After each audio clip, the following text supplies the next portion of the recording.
Hi friends, welcome to my YouTube channel Suji's kitchen. First time నా channel చూసినట్లయితే like చేయండి, share చేయండి, subscribe చేయండి. ఈరోజు నేను మైదా పిండి, బియ్యం పిండితో గులాబీ పూలు ఎలా తయారు చేయాలో మీకు చేసి చూపిస్తానండి. గులాబీ పూలు తయారు చేయడానికి కావాల్సిన పదార్థాలండి: 1 కప్పు మైదా పిండి, 1/2 కప్పు పంచదార, 2 కప్పులు బియ్యం పిండి అండి. ఇదిగోండి 1 కప్పు బియ్యం పిండి ఇందులో వేసాను, చిటికెడంతా సాల్టు. ఇప్పుడు తయారు చేసే విధానం అండి. ఇది కలుపుకునే విధానం ముందు చూపిస్తాను మీకు. 2 కప్పులు బియ్యం పిండి అండి. ఆల్రెడీ 1 కప్పు ఇందులో వేసుకున్నాను. ఇది 2వ కప్పు బియ్యం పిండి, 1 కప్పు మైదా, 1/2 కప్పు షుగరు. స్వీట్ ఎక్కువ తిందాం అనుకున్న వాళ్ళైతే కప్పు మొత్తం ఫుల్గా వేస్తే అవుతుందండి. చిటికెడంతా సాల్ట్. ఇప్పుడు వీటన్నింటినీ మిక్స్ చేసుకోవాలి.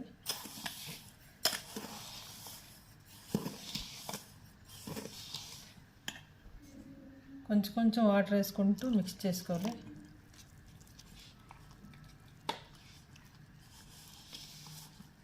ఉండలు లేకుండా మిక్స్ చేసుకోవాలండి. మన దోశల పిండిలా కలుపుకుంటే సరిపోద్ది. నేను కలిపి చూపిస్తాను. ఇదిగోండి, మనం గులాబీ పూలు తయారు చేసుకోవడానికి పిండిని ఈ కన్సిస్టెన్సీలో కలుపుకోవాలండి. ఇలా కలుపుకొని ఒక 10 నిమిషాలు పక్కన పెట్టుకుంటే మనం గులాబీ పూలు తయారు చేసుకోవచ్చు. బాగా వస్తాయి క్రిస్పీగా.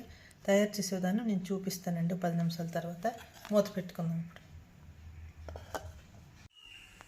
గులాబీ పూలు తయారు చేసుకోవడానికి ఒక కళాయి పెట్టుకొని స్టవ్ ఆన్ చేసి మొత్తం కళాయి నిండా ఆయిల్ వేయాలండి. ఎందుకంటే ఈ ఫ్లవర్ గుర్తు ఆయిల్లో మునగాలి కాబట్టి ఎక్కువ నూనె పడుతుంది. ఇదిగోండి 10 నిమిషాల తర్వాత మూత తీసి చూద్దాము. పిండి చూడండి ఇలా వచ్చింది, ఇలా ఉండాలి. ఇప్పుడు మనం ఫ్లవర్స్, ఇదిగోండి ఫ్లవర్ గుత్తిని ఆయిల్లో పెట్టుకొని హీట్ చేసుకుందాం. ఇదిగోండి ఇలాంటి ఫ్లవరు మార్కెట్లో కానీ లేదంటే సూపర్ మార్కెట్లో కూడా దొరుకుతుంది. దీన్ని మనం ఆయిల్లో పెట్టి ఇలా వేడి చేయాలి. ఇది వేడయ్యి ఆ పిండిలో ముంచుకోవాలి. బాగా వేడవ్వాలి. ఇదిగోండి ఇప్పుడు మన ఫ్లవర్ గుత్తి వేడయింది. దీన్ని తీసుకుని మన పిండిలో మొత్తం ముంచొద్దండి. అంతే, ఇలా ముంచి ఇలా పెట్టాలి. ఇలా కొంచెం మూసేస్తూ ఉంటే వచ్చేస్తుంది. ఒకవేళ రాకపోతే ఫోర్క్తో అయినా స్పూన్తోనైనా ఇలా అంటే వచ్చేస్తుంది, వదిలేస్తుంది. ఒక 2-3 వరకు అలాగే పట్టుకొని ఉంటుంది, తర్వాత ఈజీగా వచ్చేస్తుంది.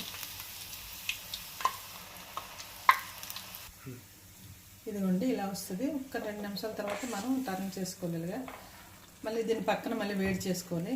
ప్రతిసారి ఇలా వేడి చేసుకొని వేసుకొని మనం ఫ్లవర్ వేసుకుంటూ ఉండాలి. చల్లగా అయితే పువ్వు రాదండి.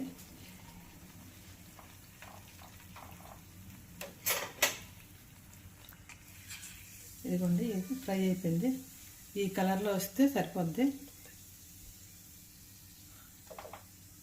ఇలా అంటే ఆయిల్ అంతా పడిపోద్ది. ఇదిగోండి ఇలా వచ్చింది. ఇలా అన్నింటినీ వేసుకొని చూపిస్తాను మీకు.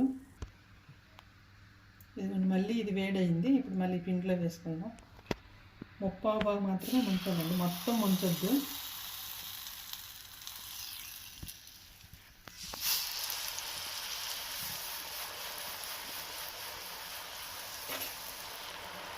కొంచెం ఫ్రై, వెంటనే చాక్ కానీ స్పూన్ కానీ పెట్టొద్దండి. కొంచెం ఫ్రై అయిన తర్వాత ఇలా అంటే ఊడి వచ్చేస్తుంది అంతా.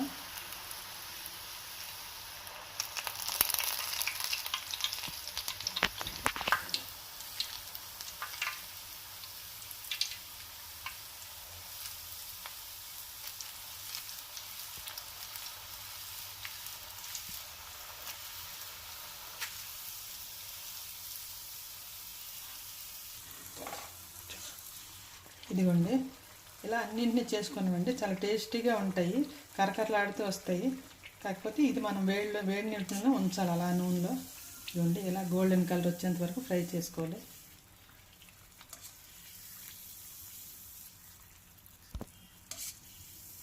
తినడానికి టేస్టీగా ఉంటాయి. ఈజీ ప్రాసెస్, ఓపికతో చేసుకోవాలి. పిల్లలు ఇష్టంగా తింటారు. మీరు కూడా వీడియో మొత్తం చూసి తయారు చేసుకొని ఎలా ఉందో నాకు కామెంట్ చేసి చెప్పండి. ఇదిగోండి 1 కప్పు మైదా, 2 కప్పులు బియ్యం పిండితో పంచదారతో ఇన్ని గులాబీ పూలు అయ్యాయి. మీరు కూడా తయారు చేసుకొని ఫ్రెండ్స్కి రిలేటివ్స్కి షేర్ చేయండి, లైక్ చేయండి, సబ్స్క్రైబ్ చేయడం మర్చిపోకండి. చూడండి అంతా కరకరలాగా